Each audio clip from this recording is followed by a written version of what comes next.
Friends, welcome to அகரம் சமையல். இன்றைக்கி அகரம் சமையலில் ஒரு சூப்பரான புளிக்குழம்பு ரெசிபி தான் பார்க்க போகிறோம்.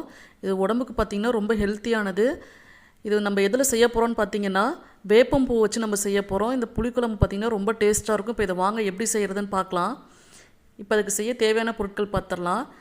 இப்போ இதுக்கு சின்ன வெங்காயம் 30 சின்ன வெங்காயம் எடுத்துக்கிறேன், 20 பல் பூண்டு, 3 மீடியம் சைஸ் தக்காளி எடுத்துக்கிறேன், ஒரு பெரிய வெங்காயம் வந்து இந்த மாதிரி கட் பண்ணி எடுத்துருக்கேன்.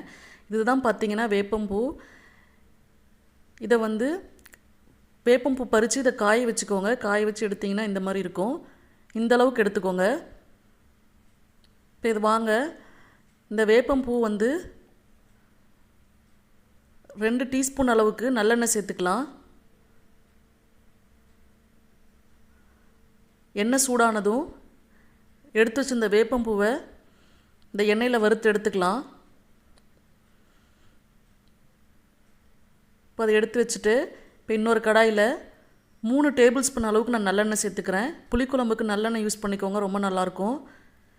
இப்போ அது கூடவே 1 டீஸ்பூன் அளவுக்கு கடுகு உளுந்து சேர்த்துக்கிறேன். இப்போ கடுகு பொரிஞ்சதும் 1/4 டீஸ்பூன் வெந்தயம் சேர்த்துக்கிறேன். வெந்தயம் பொரிஞ்சதும் 1/2 டீஸ்பூன் அளவுக்கு நான் சீரகம் சேர்த்துக்கிறேன்.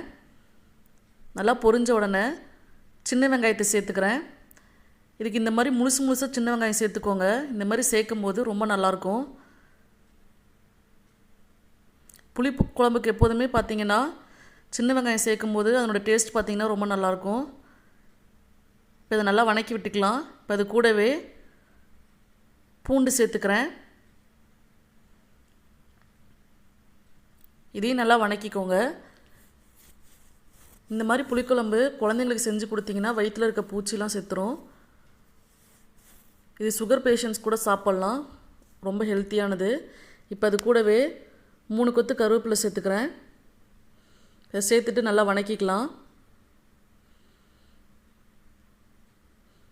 இப்போ பாருங்கள், அந்த 3 சின்ன தக்காளி நான் வந்து கட் பண்ணி எடுத்துக்கிறேன். ஒரு மீடியம் சைஸ் பெரிய வெங்காயத்தை நல்லா கொரகொரப்பாக அரைச்சி எடுத்துகிட்டு வந்திருக்கேன். இப்போ இந்த மாதிரி அரைச்சி சேர்க்கும் போது நமக்கு குழம்பு பார்த்திங்கன்னா நல்லா திக்காக கிடைக்கும். அது நல்லா வணக்கி விட்டுக்கலாம். இப்போ அது கூடவே 1 டீஸ்பூன் அளவுக்கு நான் தனி மிளகாய்த்தூள் சேர்த்துக்கிறேன். சேர்த்துட்டு நல்லா வணக்கி விட்டுக்கோங்க. இப்போ அது கூடவே 1/4 டீஸ்பூன் அளவுக்கு நான் மஞ்சத்தூள் சேர்த்துக்கிறேன். நல்லா வணக்கிக்கோங்க. இப்போ அது கூடவே 2 டேபிள் ஸ்பூன் அளவுக்கு வீட்டில் அரைச்ச குழம்பு மிளகாய்த்தூள் சேர்த்துக்கிறேன். நல்லா வணக்கி விட்டுக்கோங்க. இது பார்த்திங்கன்னா ஒரு பெரிய எலுமிச்சை பழவு சைஸ் புளியை நான் எடுத்துக்கிறேன். இதை நல்லா கரைச்சி வடிகட்டி எடுத்துருக்கேன். இதை நான் சேர்த்துக்கிறேன். இதை சேர்த்துட்டு நல்லா வணக்கிக்கோங்க. புளியோட பச்சை ஸ்மெல் போகிற அளவுக்கு நல்லா வணக்கிக்கோங்க.